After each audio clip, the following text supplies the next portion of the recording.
The creature crashes out of the darkness. 4 hunters scramble for their rifles. A massive shape swings through them, knocking one man into the flames. Someone fires. The bullet hits flesh. The roar shakes the trees. When dawn breaks, they find blood on the ground, 18-inch footprints leading into the timber, and a clump of coarse black hair caught on a branch. It wasn't a bear. Before we dive in, comment where in the world you are watching from, and don't forget to click subscribe. In the autumn of 1958, a logging crew disappeared from a camp in the Cascade Mountains east of Seattle. All 7 men vanished in a single night without sign of struggle or departure. Their equipment remained. Their trucks stayed parked. Their dinners sat half-eaten on tin plates. The only evidence that anything had happened was a set of footprints pressed deep into the mud outside the bunkhouse. The prints were 18 inches long and showed 5 distinct toes. They circled the building twice before leading into the tree line and vanishing on rocky ground. The case was never solved. The camp was never reopened, and the stories that emerged from that mountainside would become the first of 13 encounters that have haunted the Pacific Northwest for generations. So before we continue, please make sure you subscribe and let us know where you're watching from. Thanks. I have spent 40 years collecting these accounts. I have interviewed loggers and hunters and hikers and rangers. I have walked the trails where men saw things they could not explain and stood in the clearings where something walked that should not exist. The Pacific Northwest holds secrets in its forests that no map can show and no guidebook will mention. The trees here grow taller and older than anywhere else on the continent. The valleys run deeper. The fog rolls thicker. And in the spaces between what we know and what we fear, things move that have no name in any language we speak. The first encounter happened to a man named Walter Briggs in the summer of 1947 near Mount Rainier. Walter was a surveyor for the Forest Service, mapping timber stands for potential harvest. He worked alone most days, carrying his equipment into the backcountry and returning to his truck before dark. He was methodical, careful, and not prone to imagination. He had served in the Pacific during the war and had seen enough real horror to dismiss the kind that came from stories. What he saw on that July afternoon changed him in ways that lasted until his death in 1982. He was working a ridge above the Carbon River when he heard movement in the brush below. The sound was heavy and rhythmic, like something large walking without concern for noise. Walter set down his transit and listened. The footsteps continued, coming closer, moving uphill toward his position. He expected to see a bear, or perhaps an elk that had wandered from its usual range. What emerged from the timber was neither. It walked upright on 2 legs, with a stride that covered more ground than any man could match. The body was covered in dark hair that hung in matted clumps. The shoulders were broad enough to fill a doorway. The arms swung low, nearly reaching the knees, and the face, when it turned toward him, held features that were almost human, but stretched and flattened in ways that made his stomach turn. The eyes were set deep under a heavy brow. The nose was wide and flat. The mouth opened once, showing teeth that were too large and too yellow, and then closed again without making a sound. Walter did not move. He did not breathe. He stood beside his transit, with his hand frozen on the adjustment knob, and watched the creature walk across the ridge not 40 feet from where he stood. It did not look at him again. It moved with purpose, heading north along the ridgeline, its footsteps shaking small stones loose from the trail. When it disappeared into the timber on the far side, Walter counted to 100 before he allowed himself to exhale. Then he gathered his equipment and walked back to his truck without stopping. He did not run because running felt like it would invite pursuit. He drove to the ranger station and told no one what he had seen. He wrote it in his personal journal that night and never spoke of it publicly until 1973, when a researcher named Peter Byrne interviewed him for a book about unexplained sightings in the Cascades. The second encounter took place in 1951 near the town of Medellin Falls in northeastern Washington. A group of hunters had set up camp along Sullivan Creek to pursue elk during the late season. There were 4 men in the party, all experienced outdoorsmen who had hunted these mountains for decades. On their third night in camp, something visited them that none of them could explain. The first sign was the smell. It drifted into camp around midnight. A thick, rotting odor that burned the nose and made breathing difficult. One of the hunters, a man named Carl Hendricks, woke from sleep and thought an animal had died nearby. He pulled on his boots and took a flashlight to investigate. What he found when he stepped outside the tent changed his understanding of the world. A figure stood at the edge of the firelight just beyond the ring of illumination, cast by the dying embers. It was tall, taller than any man Carl had ever seen, with shoulders that blocked out the stars behind it. The figure did not move when the flashlight beam swept across it. It simply stood there, watching the camp, with eyes that reflected the light in 2 flat discs of orange. Carl called out, thinking it might be another hunter or a lost hiker. The figure did not respond. It shifted its weight from one foot to the other, and Carl heard the sound of something heavy settling into the forest floor. The other hunters woke to Carl's shouts. They emerged from their tents with rifles ready, expecting a bear or a cougar. What they saw made 2 of them retreat back into the canvas without speaking. The figure remained at the edge of camp for nearly an hour, watching, occasionally moving a few steps to the left or right, but never approaching closer. When it finally turned and walked into the forest, the sound of its footsteps continued for several minutes, growing fainter until the only sound was the creak and the wind in the pines. The hunters broke camp at first light and hiked out without taking a single shot at the elk they had come for. Carl Hendricks never hunted that region again. He told his story to anyone who would listen, and most people dismissed him as a drunk or a liar. But the other 3 men who had been in that camp confirmed every detail. They had all seen the same thing. They had all smelled the same smell, and they had all felt the same primal fear that came from standing in the presence of something that did not belong in the world they understood. The third encounter happened in 1954 on the Olympic Peninsula, deep in the rainforest that covers the western slopes of the mountains. A family named Patterson had built a cabin near the Hoh River in the 1930s and used it as a summer retreat. The cabin was remote, accessible only by a logging road that washed out every winter and had to be rebuilt every spring. The Pattersons loved the isolation. They came every July to fish and hike and escape the noise of the city. In 1954, their retreat became something else entirely. The first strange occurrence was the rocks. On their second night at the cabin, something threw stones onto the roof. The impacts were heavy and irregular, landing with enough force to shake the rafters. The family assumed it was a prank. Perhaps teenagers from one of the logging camps downriver. The father, James Patterson, went outside with a lantern and found nothing. No footprints in the soft ground around the cabin. No sign of anyone having approached. The rocks themselves were river stones, smooth and heavy. The kind that would require real strength to throw any distance. The rock throwing continued every night for a week. The family grew accustomed to it in the way people grow accustomed to things they cannot explain. They stopped going outside to investigate. They stopped looking for the source. They simply lay in their bunks and listened to the stones strike the roof and tried to sleep through the noise. Then the sounds changed.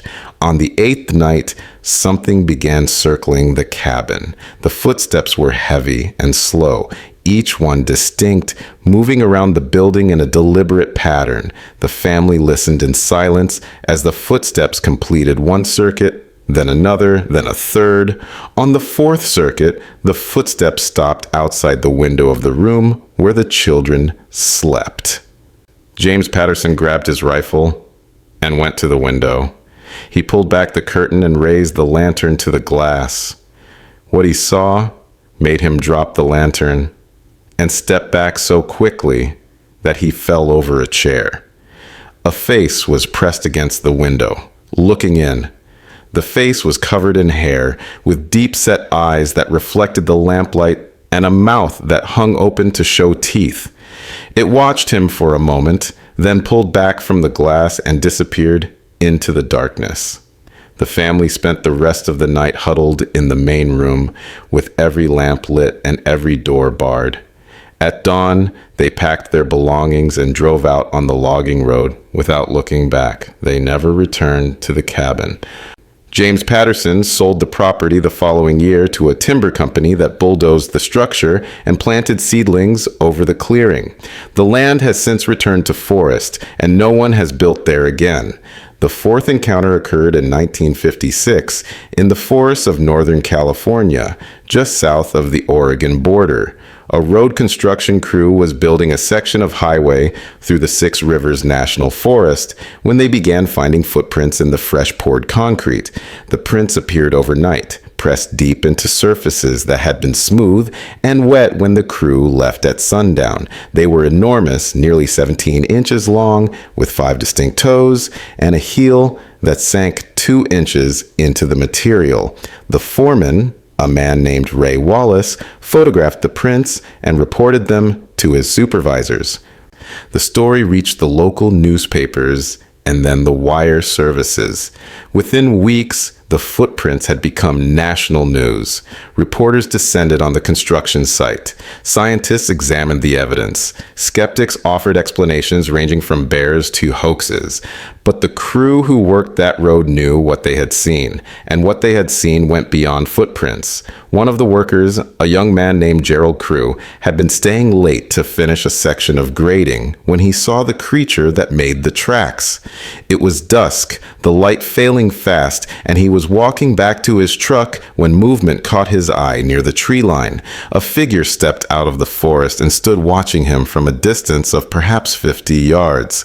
It was massive, easily 7 feet tall, with arms that hung past its hips and a body covered in reddish-brown hair. Gerald froze beside his truck and stared. The creature stared back. Neither moved for what felt like several minutes. Then the creature turned and walked back into the trees with a gait that was smooth and unhurried, like something that had never learned to fear humans. Gerald Crew reported his sighting to the foreman and to the newspapers. His account was published alongside the photographs of the footprints, and the combination of evidence captured the public imagination in a way that single sightings never had. The term that emerged from those newspaper stories would become the name by which these creatures are known throughout the world. The reporters called it Bigfoot. The name stuck, and the encounters continued. The fifth encounter happened in 1959 near Mount St. Helens, 2 decades before the eruption that would reshape the landscape. A prospector named William Rowe had been working a claim in the backcountry when he came face to face with something that defied everything he thought he knew about the natural world.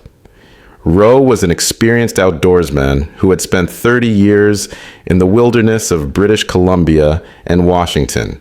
He had seen bears and cougars and wolves. He had tracked elk through snow and rain and fog. He knew every animal that lived in these mountains by sight and by sign. What he encountered that autumn morning was none of them. He was climbing a steep slope above his camp when he noticed a figure crouched near a stand of berry bushes. At first, he assumed it was a bear feeding on the late season fruit. He moved closer, planning to give it a wide berth, when the figure stood up. It rose to its full height, which Rowe estimated at nearly 6 feet, and turned to face him. The body was covered in silver-tipped brown hair. The face was broad and flat, with a heavy brow and wide nostrils. The eyes were dark and intelligent, watching him with an expression that seemed almost curious. Rowe raised his rifle instinctively, then lowered it. He could not bring himself to shoot. The creature looked too human, too aware, too much like something that might understand what a rifle was and what it could do. They stood facing each other for perhaps a minute, neither moving, neither making a sound.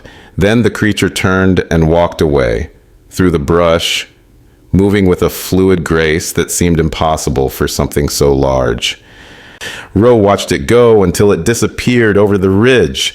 Then he sat down on a log and tried to process what he had just witnessed. He wrote a detailed account of the encounter that was later published in a Canadian magazine. His description remains one of the most thorough and credible reports in the history of these sightings. He described the creature's gait, its proportions, its apparent curiosity about him, and the strange mix of fear and wonder he felt in its presence.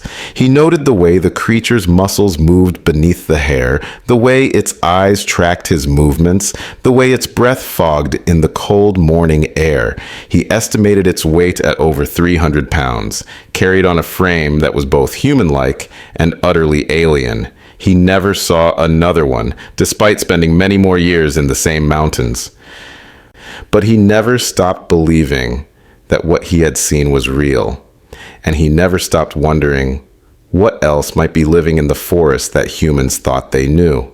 Roe's account became a touchstone for researchers in the decades that followed. His careful observations and his refusal to embellish or dramatize lent credibility to a field that was often dismissed as fantasy. He was interviewed dozens of times over the years, and his story never changed in any significant detail. He remained convinced until his death that the creature he had encountered was a flesh and blood animal, unknown to science but as real as the bears and elk that shared its habitat. His certainty was infectious. It convinced many who had doubted, and it opened doors for the witnesses who came after him, giving them permission to speak about experiences that they had previously kept hidden out of fear of ridicule. These first 5 encounters span more than a decade and cover hundreds of miles of Pacific Northwest wilderness. They involve surveyors and hunters, families and construction workers, prospectors and outdoorsmen. The witnesses come from different backgrounds and different walks of life. Some were educated professionals. Some were rural laborers who had never read a book about unexplained phenomena. What unites them is the consistency of their descriptions and the sincerity of their fear. They all saw something that should not exist. They all struggled to reconcile that experience with their understanding of the natural world, and they all carried the weight of that knowledge for the rest of their lives. I interviewed the children of Walter Briggs in 1985, 3 years after his death. They told me their father had changed after that day on the ridge above the Carbon River. He became quieter, more watchful, less willing to dismiss the stories that other men told about strange things in the woods. He never hunted alone again. He never camped without a fire burning all night. And he never walked in the forest after dark, even on trails he had known for decades. His children did not understand the fear that had settled into him until I showed them his journal and read them the entry from that July day in 1947. Then they understood. Then they knew what their father had carried in silence for 35 years. The wife of Carl Hendricks told me a similar story when I visited her in 1978. Carl had died 2 years earlier, but the memory of that night at Sullivan Creek had never left him. He talked about it constantly in his final years, describing the creature at the edge of camp in detail that never varied, insisting that what he had seen was real, despite decades of mockery and dismissal. His wife believed him. She had seen the change in him when he returned from that hunting trip. She had watched him give away his rifles and his camping gear and his collection of hunting trophies. She had listened to him wake screaming from nightmares that featured eyes glowing orange in the darkness. Whatever Carl Hendricks had seen in 1951 had broken something in him that never healed. The Patterson children, now grown with children of their own, refused to speak with me when I contacted them in 1982. Their mother had passed away, and their father had descended into a silence that lasted until his death in 1979. The family had never discussed the events at the cabin on the Ho River. They had never acknowledged what their father had seen through that window. The trauma had been buried so deep that even decades later, the children could not bring themselves to excavate it. I respected their wishes and did not press further. Some wounds do not heal. Some memories are too heavy to carry into the light. The forests of the Pacific Northwest cover millions of acres of terrain that remains largely unexplored. The valleys are deep and the ridges are steep, and the timber grows so thick that sunlight never reaches the forest floor in some places. These are not gentle woods meant for casual hiking. These are ancient landscapes where trees have grown and fallen and grown again for thousands of years without human interference. If something wanted to live in these forests without being seen, it would have every advantage. The terrain would hide it, the climate would sustain it, and the sheer scale of the wilderness would make systematic searching impossible. The native peoples of this region have known about these creatures for thousands of years. The Lummi call them Tsemekwes. The Yakama call them Kwiyihas. The Salish have a dozen names and a dozen dialects, all describing the same thing: a wild man of the woods, covered in hair, standing taller than any human, walking the high ridges and deep valleys where ordinary people fear to go. These are not recent inventions or borrowed legends. They are ancient knowledge, passed down through generations of people who lived in these forests long before European settlers arrived. With their maps and their certainties, the elders say that the creatures have always been here. They say that the creatures will always be here, and they say that wise people leave them alone. The encounters I have described are only the beginning. 8 more await in the parts that follow, each one more disturbing than the last. The creatures that haunt these mountains have been seen by hundreds of people over the past century. They have been photographed, filmed, tracked, and studied, and yet they remain unexplained, existing in the space between what science accepts and what witnesses know they have seen. The Pacific Northwest keeps its secrets well, but sometimes, when the conditions are right and the witness is in the wrong place at the wrong time, those secrets reveal themselves in ways that change everything. The witness thought they knew about the world they live in. The 6th encounter took place in 1962 on the eastern slopes of the Cascades near Yakima. A group of Boy Scouts was camping in a designated wilderness area when something visited their camp in the middle of the night. The scoutmaster, a man named Harold Jeffers, had taken 12 boys into the backcountry for a weekend of hiking and outdoor skills training. What they experienced on their second night would stay with them for the rest of their lives.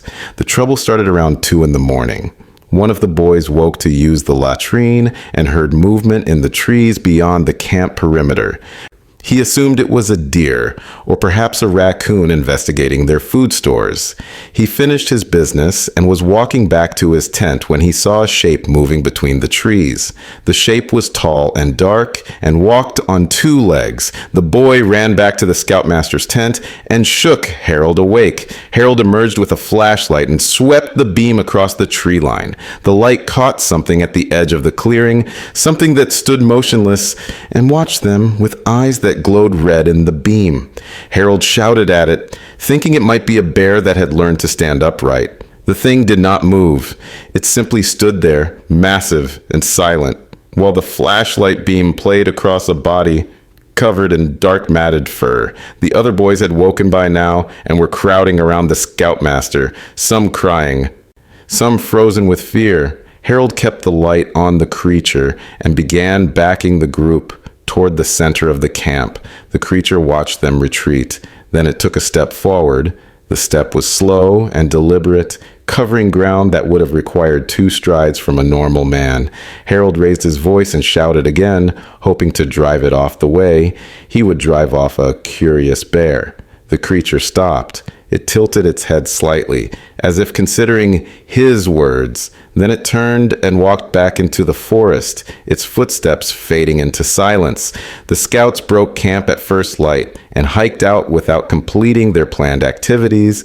Harold Jeffers reported the incident to the forest rangers, who investigated the site and found large footprints pressed into the soft ground near the tree line. The prints were photographed and measured, but no official explanation was ever offered. The incident was recorded in ranger logs and then forgotten by everyone except the 12 boys and one scoutmaster who had spent a night in the presence of something they could not explain. I tracked down 3 of those boys in 1988, now men in their 40s with families of their own. They remembered that night with a clarity that surprised them. They described the creature's eyes, the way it moved, the smell that drifted into camp before it appeared. The smell was something they all agreed on. A thick, musky odor like a wet dog mixed with something rotting. So strong, it made their eyes water, even at a distance of 50 feet. One of them, a man named David Chen, who had become a biology professor at the University of Washington, told me that the encounter had shaped his entire career.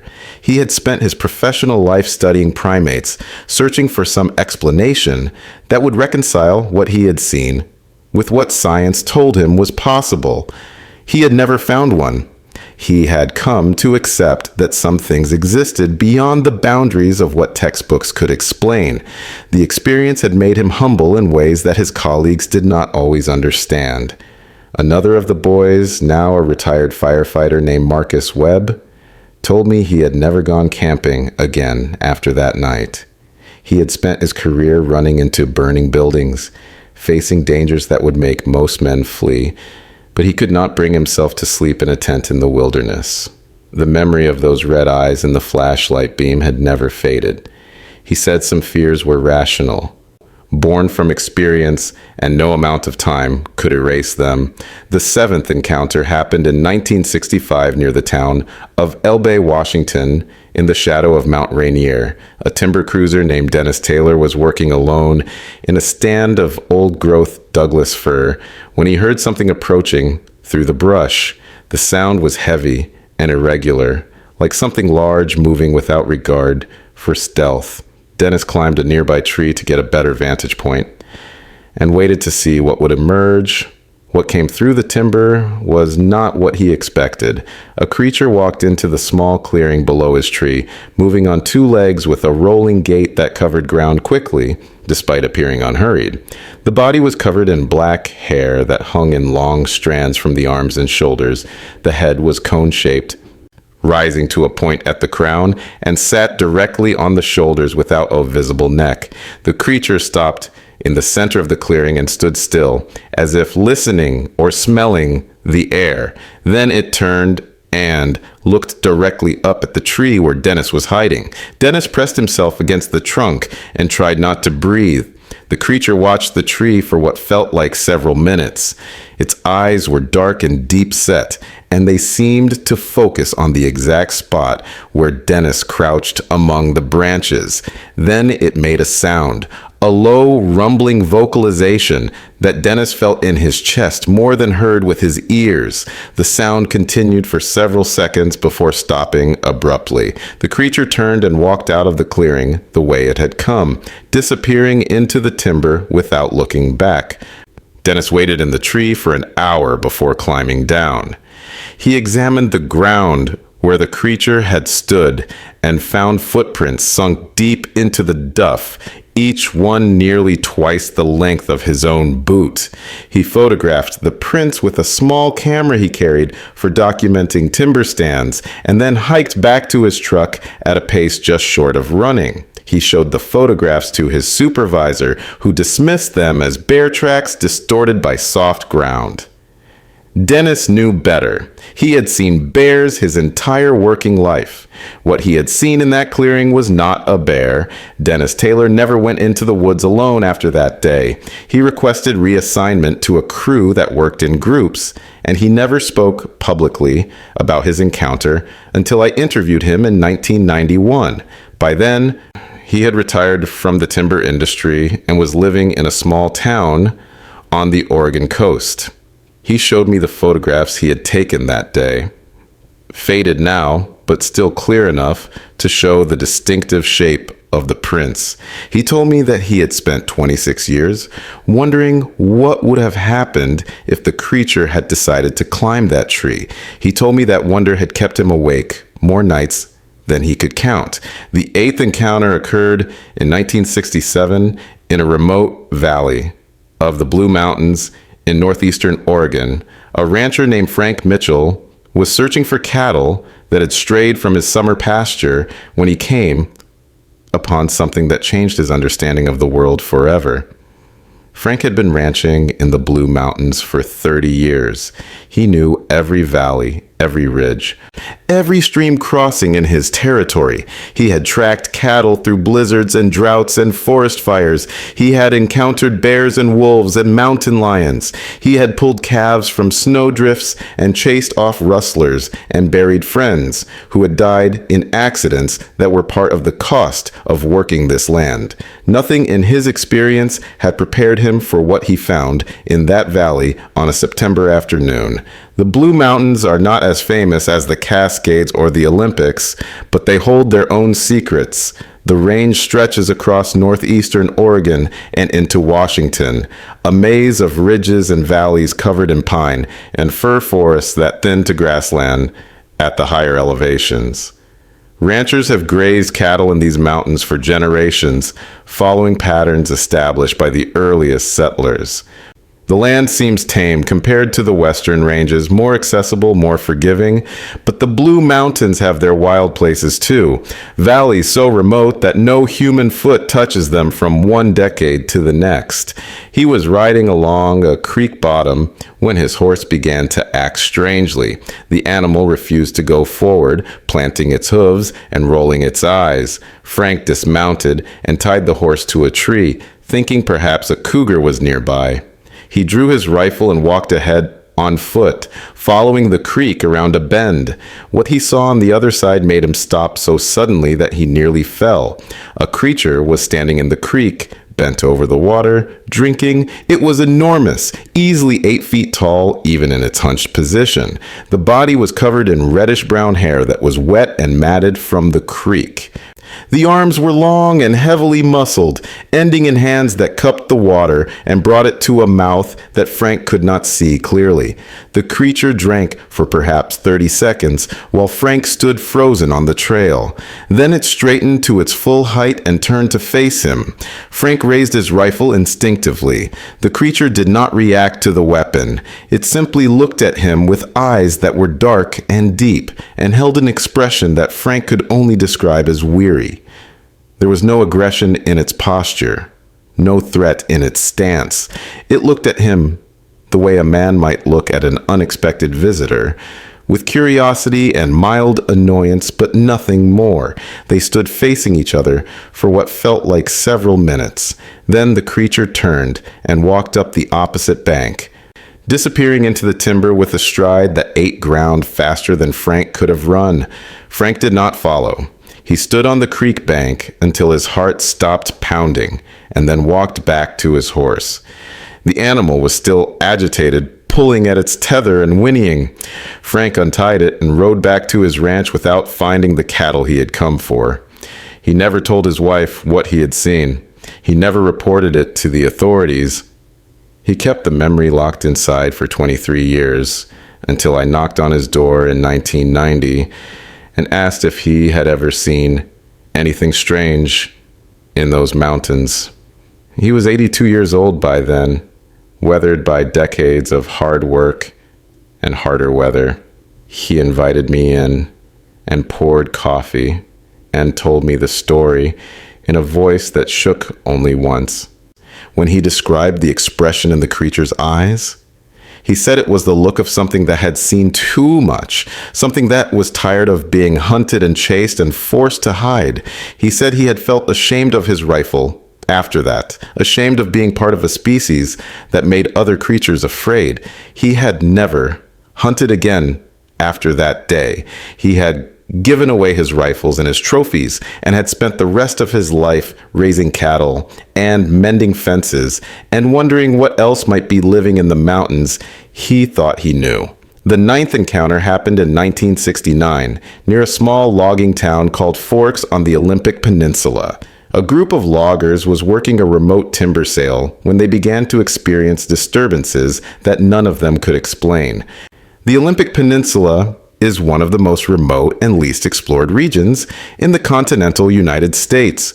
The rainforests on its western slopes receive more precipitation than almost anywhere else in North America, creating a dense moss-draped wilderness that has remained largely unchanged for thousands of years. The trees here grow to enormous size, some of them standing for 500 years or more. The understory is so thick that visibility drops to a few feet in many places. If you wanted to hide something in these forests, you could hide it forever. The logging crew had been working a stand of old-growth cedar about 15 miles from the nearest road. They had set up camp in a small clearing, building a rough shelter from tarps and poles, and settling in for what they expected to be a 2-week job. The work was hard but routine, the kind of labor that men had been doing in these forests for a century. Nothing about the site suggested that anything unusual would occur. The trouble started with sounds. Every night for a week, something moved through the timber around their camp, circling at a distance that kept it just beyond the range of their lanterns. The footsteps were heavy and deliberate, punctuated by occasional vocalizations that sounded like nothing the men had ever heard. One logger described it as a cross between a howl and a scream, rising and falling in patterns that seemed almost like speech. Another said it sounded like something in pain, crying out in a language that humans could not understand. The foreman, a man named Robert Keller, dismissed the sounds as elk or bear activity. He told his crew to ignore them and focus on their work. The men tried to follow his advice, but the sounds continued every night, growing closer with each passing evening. By the end of the first week, the footsteps were audible just beyond the circle of firelight, and the vocalizations had taken on an aggressive quality that made sleep impossible. On the 8th night, one of the loggers, a young man named Pete Morrison, decided to investigate. He grabbed a lantern and a rifle and walked toward the tree line where the sounds seemed to originate. The other men watched him go, too tired and too frightened to stop him. He disappeared into the trees. For several minutes, there was silence. Then the screaming started. Pete Morrison ran out of the forest faster than any of the other loggers had ever seen a man run. His face was white. His hands were shaking so badly that he dropped the rifle and could not pick it up again. He collapsed near the fire and refused to speak for nearly an hour. When he finally found his voice, he told them what he had seen. He had walked perhaps 50 yards into the timber when his lantern light caught a shape standing between two trees. The shape was tall and broad and covered in hair so dark it seemed to absorb the light rather than reflect it. The face was flat and wide, with eyes that caught the lantern glow and held it. The creature had been standing motionless, watching the camp, watching the fire, watching the men who sat around it. When Pete's light found it, the creature did not flee. It took a step toward him. Pete ran. He ran faster than he had ever run in his life, crashing through brush and stumbling over roots, not daring to look back.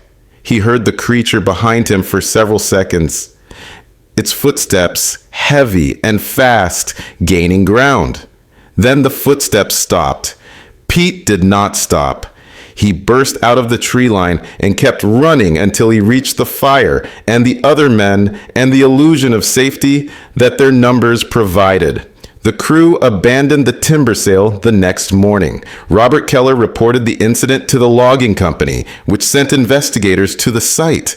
They found large footprints pressed deep into the forest floor, circling the camp in the same pattern the men had heard every night for a week.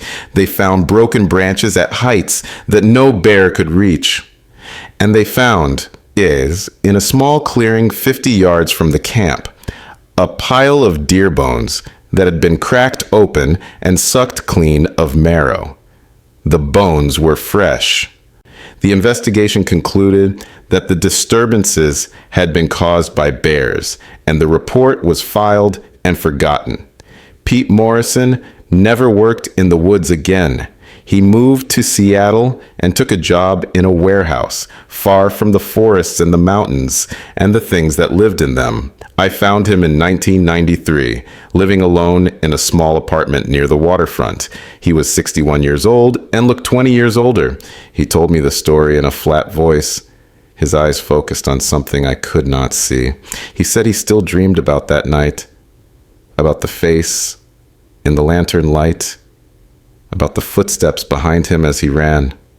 He said some nights he woke up certain that the creature was standing outside his window, watching, waiting, remembering the man who had dared to look for it in the dark. These 4 encounters span less than a decade, but cover the breadth of the Pacific Northwest, from the Cascade Range to the Olympic Peninsula to the Blue Mountains of Oregon. The witnesses include scouts and timber cruisers, ranchers and loggers, men who had spent their lives in the wilderness and thought they knew its secrets. What they found in those forests shattered their certainties and left them changed in ways that lasted until their deaths. The patterns in these accounts are consistent and troubling. The creatures display intelligence and awareness that goes beyond simple animal behavior. They watch human activity with apparent curiosity. They respond to human presence in ways that suggest understanding. They vocalize in patterns that some witnesses describe as almost linguistic. And they show a wariness around humans that speaks to generations of learned caution, as if they have been hunted before and have not forgotten. The native peoples of the Pacific Northwest have names for these creatures that predate European contact by thousands of years. The stories they tell describe beings that are neither fully human nor fully animal, existing in a space between worlds that modern taxonomy cannot accommodate. The elders say that the creatures have their own society, their own customs, their own reasons for avoiding human contact. They say that the creatures remember everything, that they pass down knowledge through generations, that they know which humans can be trusted and which must be avoided. They say the creatures have feelings, families, and fears just like humans do. And they say that disturbing them brings consequences that no one should invite. 4 more encounters remain to be told. The final 4 are the most disturbing of all, involving close contact, physical evidence, and consequences that haunted the witnesses long after the events themselves had passed. The creatures of the Pacific Northwest are not passive observers. They are not harmless curiosities. They are something else entirely, something that has lived in these forests since before humans arrived and will likely remain long after we are gone. The final encounters will reveal just how close these creatures have come to the world we think we understand, and just how little we truly know about the wilderness that surrounds us. The evidence accumulated over these decades points to something that science refuses to acknowledge, but that witnesses cannot deny. The footprints are real, the sounds are real, the encounters are real. Hundreds of people have seen these creatures, people with no reason to lie and everything to lose by speaking publicly about their experiences. They have been mocked and dismissed and called crazy, but they have not changed their stories. They have not recanted or admitted to hoaxes. They have simply carried their knowledge in silence, sharing it only with researchers like myself who take the time to listen. The Pacific Northwest is changing. Roads push deeper into the wilderness every year. Logging operations clear forests that have stood for centuries. Development encroaches on the wild places where these creatures have lived in isolation for thousands of years. If the creatures creatures exist, and I believe they do, they are running out of places to hide. The encounters are becoming more frequent. The sightings are occurring closer to human habitation. Something is pushing these creatures out of their traditional territories, and the conflicts that result will only intensify as the years pass. The final 4 encounters hint at what that future might look like and what it might cost us to share this land with creatures we do not understand. The 10th encounter happened in 1971 in the Gifford-Pinchot National Forest, and it remains one of the most physically documented cases in the history of these sightings.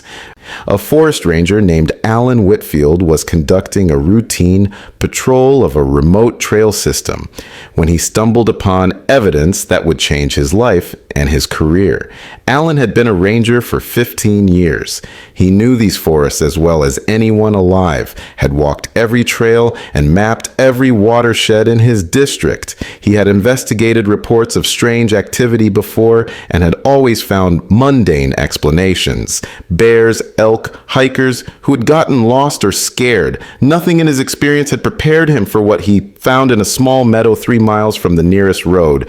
The meadow was covered in tracks, not a few prints here and there, but dozens of them, pressed deep into the soft ground in patterns that suggested multiple creatures moving in coordinated fashion. The tracks were enormous, 16 to 18 inches long, with clear toe impressions and heel strikes that showed tremendous weight. Alan photographed them from every angle, measured them with the tape he carried, and made plaster casts of the clearest impressions. He worked for 3 hours, documenting everything he could before the afternoon rain arrived and washed the evidence away. But the tracks were not the most disturbing thing he found. In the center of the meadow, someone or something had constructed a structure. It was crude but unmistakable, a lean-to made of branches and bark, large enough for a man to sit inside with room to spare. The branches had not been cut with tools. They had been broken by hand, twisted and snapped at points that showed tremendous strength. The bark had been stripped in long sheets and woven between the branches to create a rough shelter from the weather. Inside the structure, Alan found a pile of leaves that had been compressed into a nest, still warm to the touch. He radioed for backup and waited in the meadow until 2 other rangers arrived. They examined the structure and the tracks and could offer no explanation. Bears did not build shelters. Elk did not leave tracks like these, and no human could have broken branches of that thickness by hand. The district supervisor was called, and then the regional office. And within a week, the meadow had been visited by wildlife biologists, anthropologists, and investigators from agencies that Alan had never heard of. They took samples and measurements and photographs. They interviewed Alan for hours about exactly what he had found and when, and then they left, taking their evidence with them. And Alan never heard another word about the investigation. He was transferred to a different district the following month. His reports about the meadow were removed from the official files. When he asked his supervisor what had happened to the investigation, he was told that the matter had been resolved and that he should not discuss it further. Alan understood the message. He had found something that someone did not want found, and his career would suffer if he pursued it. He kept quiet for 20 years until retirement freed him from the constraints of government service. When I interviewed him in 1992, he was 70 years old and still angry about what had been done to his discovery. He showed me copies of the photographs he had taken, images he had secretly duplicated before turning over the originals. The tracks were clear and unmistakable. The structure was exactly as he had described it. Whatever had built that shelter and left those prints was not a bear or an elk or a lost hiker. It was something else. Something that the authorities had decided the public should not know about. Alan died in 1998, still wondering what had become of the evidence he had gathered and why the truth had been buried so thoroughly. The 11th encounter occurred in 1974 near Mount Adams, and it involved not a sighting, but a sound that haunted everyone who heard it. A group of hikers was camped near a high alpine lake when they recorded something that has never been satisfactorily explained. The group consisted of 5 college students from the University of Oregon, outdoor enthusiasts who had been hiking the Cascades for years. They had brought recording equipment to capture the sounds of the wilderness for a class project, setting up microphones near their camp to document the nocturnal activity of the forest. What they captured on those tapes would become one of the most analyzed pieces of audio evidence in cryptozoological history. The sounds began around midnight. At first, they seemed like ordinary forest noise, the rustle of wind in the trees, the call of an owl, the distant howl of a coyote. Then something else joined the chorus. It was a vocalization unlike anything the students had ever heard, a deep resonant call that rose and fell in patterns that seemed almost melodic. The call was answered by another from a different direction, and then a third from somewhere closer to the camp. The students lay in their tents and listened as the calls continued for nearly an hour, moving around the lake in what seemed like a coordinated pattern. One of the students, a young woman named Sarah Chen, described the sounds as almost musical, like voices singing in a language she could not understand. Another student, Marcus Webb, said they sounded like nothing on Earth, like something from a nightmare given voice. The recording captured it all, every call and response, every shift in pitch and volume, every moment of the hour-long concert that played out around their camp. The students hiked out the next morning and brought their tapes to the university. The audio was analyzed by professors in the biology and linguistics departments, but no one could identify the source. The calls did not match any known animal in the region. The patterns were too complex for simple animal communication, showing variations and responses that suggested actual information exchange. One linguistics professor noted that the vocalizations had structural elements similar to human language, with distinct phrases and what appeared to be grammatical rules. He stopped short of calling it speech, but he could not call it mere animal noise either. The tapes were eventually sent to researchers who specialized in unexplained phenomena. They were copied and distributed to investigators around the world.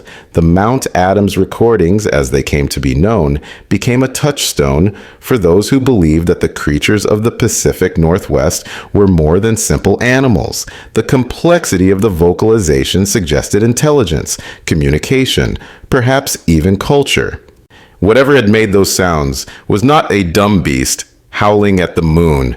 It was something that could think and plan and speak to others of its kind. Sarah Chen became a wildlife biologist after graduation, spending her career studying animal communication in remote ecosystems. She never forgot those sounds at Mount Adams. She told me in 2001 that she had spent 30 years listening to animals around the world, from whales to elephants to great apes, and nothing she had ever heard matched what she had recorded that night. She believed the creatures were real. She believed they were intelligent, and she believed they were trying to communicate something that humans were not equipped to understand. The 12th encounter happened in 1978 in the forests of northern Idaho, and it remains the most violent incident in my collection. A hunting party was attacked by something that left 2 men injured, and one forever changed by what he had experienced. The Clearwater National Forest covers nearly 2 million acres of some of the most rugged terrain in the Pacific Northwest. The mountains here are steep and densely forested, cut by rivers that run fast and cold through canyons that have never been mapped. Elk and deer move through these forests in numbers that draw hunters from across the country. But the elk and deer are not the only large animals that live in the Clearwater. Something else lives here too, something that the local tribes have known about for generations, something that the hunters from Spokane were about to meet. The party consisted of 4 men from Spokane who had been hunting elk in the Clearwater National Forest. They were experienced outdoorsmen, familiar with the dangers of the wilderness, armed with rifles, and equipped for an extended stay in the backcountry. On their third night in camp, something found them. The attack came without warning. One moment, the men were sitting around their fire, discussing the next day's hunt. The next moment, something crashed out of the brush and struck the nearest man with enough force to knock him into the fire. The flames scattered. The other men scrambled for their rifles. In the chaos and darkness, they could see only glimpses of what was happening. A massive shape moving between them, arms swinging, a smell so thick it choked them. One man fired his rifle and heard the bullet strike flesh. The shape roared, a sound that seemed to shake the trees, and then it was gone, crashing back into the forest as quickly as it had appeared. The men regrouped and assessed the damage. Two of them had been struck, one with deep scratches across his back, another with a dislocated shoulder from being thrown against a tree. The man who had been knocked into the fire had burns on his hands and face but was otherwise unharmed. They spent the rest of the night huddled together with their weapons ready, waiting for another attack that never came. At first light, they searched the area around the camp and found blood on the ground where the creature had been shot. They found footprints pressed deep into the soil, leading away into the timber, and they found, caught on a branch near the fire pit, a clump of coarse black hair that was neither human nor bear. The men hiked out and reported the incident to the local sheriff. An investigation was launched, but the official conclusion attributed the attack to a bear defending its territory. The hair sample was sent to a laboratory for analysis, but the results were never released to the public. The men were advised to keep quiet about what had happened, and most of them complied. Only one, a man named Thomas Reed, refused to stay silent. Thomas had been the one who fired the shot. He had seen the creature in the muzzle flash, had looked into its eyes for a fraction of a second before it fled. What he saw was not a bear. It was something that walked upright, something with shoulders as wide as a doorway, something with a face that held expressions he could almost read. He said the creature had looked surprised when the bullet hit it, surprised and then angry, and for one terrible moment, he had thought it was going to kill him. Thomas told his story to anyone who would listen. He was interviewed by researchers, by journalists, by television producers looking for sensational content. His account never varied. He described the attack in the same words every time, with the same details, the same sequence of events. He showed the scars on his back, where the creature's claws had torn through his jacket and his skin. He displayed the hair sample that the sheriff had allowed him to keep after the investigation closed, and he insisted until his death in 2006 that what had attacked them that night was not any animal known to science. The 13th and final encounter happened in 1983, and it is the one that haunts me most. It did not involve a violent attack or a dramatic confrontation. It involved something far more unsettling, a moment of connection between human and creature that suggested these beings are far more complex than anyone has imagined. The North Cascades are sometimes called the American Alps, a range of peaks and glaciers and alpine meadows that rivals anything in Europe for sheer wild beauty. The terrain here is unforgiving, with steep ridges and deep valleys and weather that can change from sunshine to blizzard in a matter of hours. Hikers who venture into the North Cascades backcountry are warned to be prepared for anything, to carry emergency supplies, to tell someone where they are going and when they expect to return. Margaret Sullivan had done all of these things, but the fog that descended that afternoon was thicker than any forecast had predicted, and she found herself lost in a landscape that had become suddenly unfamiliar. A woman named Margaret Sullivan was hiking alone in the North Cascades when she became lost in a sudden fog. She wandered for hours, trying to find her way back to the trail, growing more disoriented and frightened as the afternoon wore on. By evening, she had given up hope of finding her way out before dark. She found a sheltered spot beneath a fallen tree and prepared to spend the night in the wilderness. She was sitting with her back against the log, trying to conserve warmth, When she realized she was not alone, a shape had materialized out of the fog, standing perhaps 20 feet away, watching her with eyes that caught the fading light. Margaret's first instinct was to scream, to run, to do something, but she was too exhausted and too cold to move. She simply sat there and watched the shape watching her. The creature did not approach. It stood at the edge of visibility, a massive silhouette in the gray mist, and it watched her for what felt like hours. Margaret said later that she could feel its attention on her, feel it studying her the way she might study an injured bird or a lost child. There was no malice in its gaze, no hunger, no aggression. There was only curiosity and something else, something that Margaret struggled to name, but that she finally called compassion. As the night grew colder, the creature moved. It did not come closer to her. Instead, it began to gather branches and leaves, piling them at the edge of the clearing where she sat. The pile grew larger as the creature worked, a mound of debris that blocked the wind and held warmth. When the pile was complete, the creature stood back and watched her again, as if waiting for her to understand. Margaret understood. She crawled to the pile and burrowed into it, pulling the leaves and branches around her like a blanket. The debris held warmth that she had not expected. Warmth from the creature's hands, warmth that had been given deliberately, with purpose. She lay in the nest the creature had built and watched it watching her, and she felt something she had never expected to feel in the presence of such a being. She felt safe. She slept. When she woke at dawn, the creature was gone.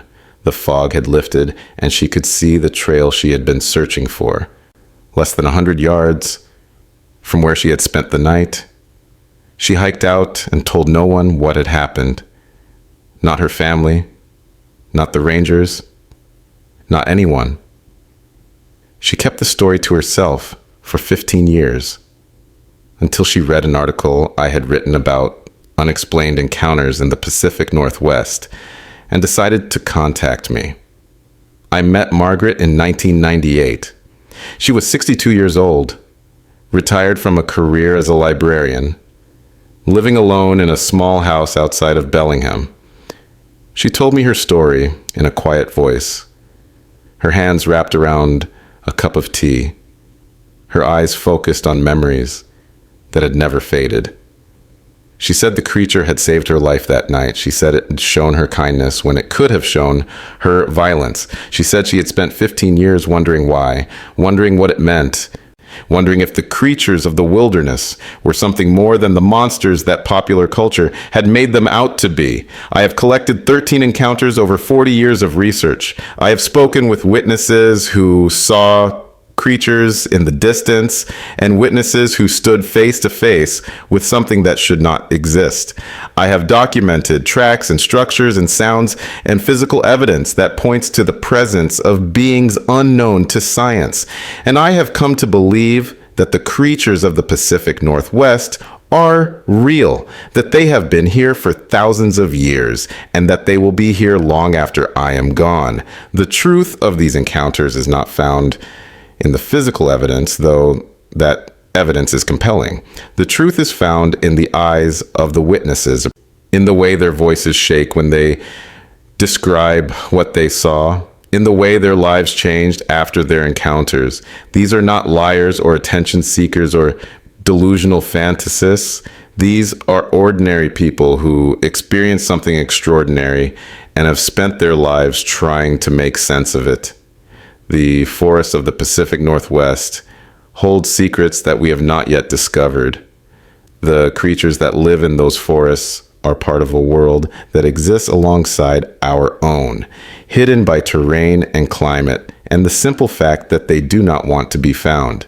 They are intelligent, perhaps more intelligent than we want to believe. They are social, living in groups and communicating in ways we do not understand, and they are aware of us, watching us from the shadows, deciding when to reveal themselves and when to remain hidden. I do not know what these creatures are. I do not know if they are a surviving species of early human, a branch of the primate family that has evolved in isolation, or something else entirely. I only know what the witnesses have told me and what the evidence suggests.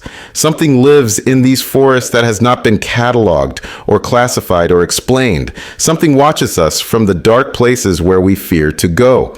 And something, on rare occasions, reaches out to us with curiosity, with aggression, or with compassion that we do not deserve. The 13 encounters I have documented are only a fraction of the reports that have accumulated over the past century. Hundreds of people have seen these creatures. Thousands more have heard them or found their tracks or sensed their presence in the wilderness. The phenomenon is real. The question is not whether these creatures exist, but what their existence means for our understanding of the world and our place in it. I am old now, too old to hike the trails where these encounters occurred, too old to sit in the forest at night waiting for something to emerge from the shadows, but I still dream of them, these creatures of the Pacific Northwest, these guardians of a wilderness we have tried so hard to tame. I dream of eyes watching from the tree line, of footsteps circling in the dark, of sounds that rise and fall like voices speaking in a language I will never understand.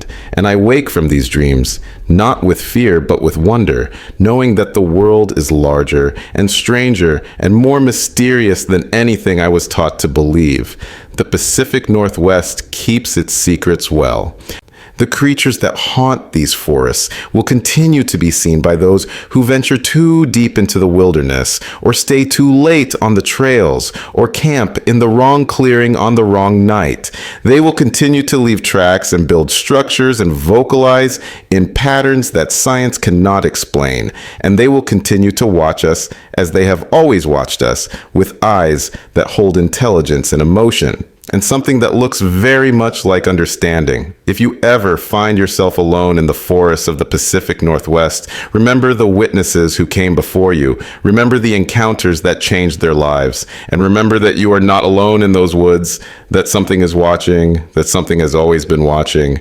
The creatures are out there. They have always been out there.